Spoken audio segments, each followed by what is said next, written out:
We're almost done, but we've saved the good stuff for last. A spot of rallying in the most British car of them all. Get in, strap in, and let's nail this one.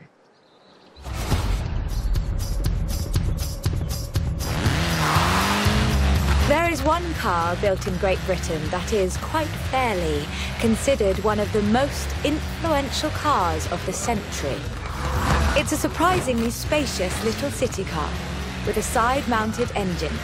It's an icon of popular culture. It's been built on every continent where there's a car factory. It's the Mini.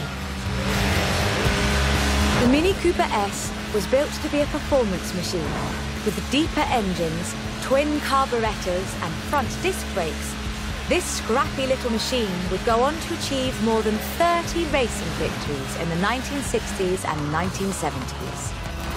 A Mini Cooper S flying number 37 placed first at the 1964 Monte Carlo Rally.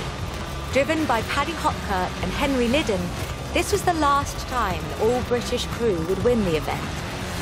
But not the last time a Mini would. At Monte Carlo in 1966, Minis took the first, second and third positions. They were all disqualified because they had dimming headlamps, not because they were winning everything in sight. In 1999, the Car of the Century Award was presented to the most influential car of the 20th century. The Mini came second.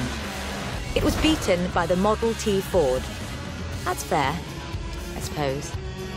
5.3 million Minis would be sold, making it the most popular British car.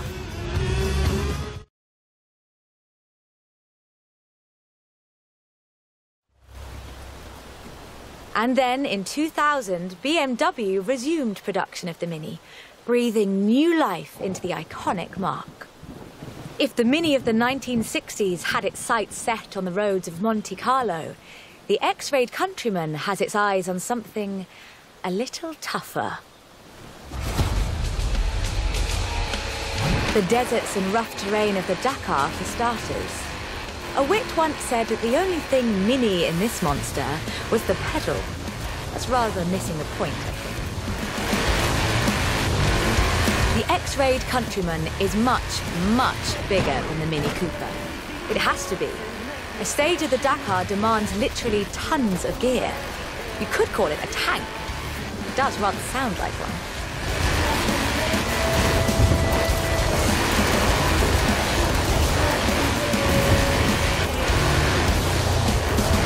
When Mini's X-rayed division set out to build this thing, they had one goal in mind: winning the Dakar.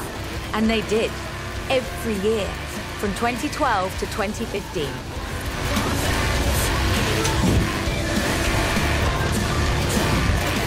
In 100 meters, turn right. It's designed to be driven for 2 weeks over deserts and badlands, 5 kilometers above sea level. And it still handles like a hot hatch on a nice bit of dry airstrip.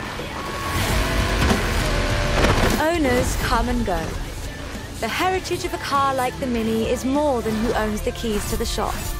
I fully expect to see Mini's wings flying for another century.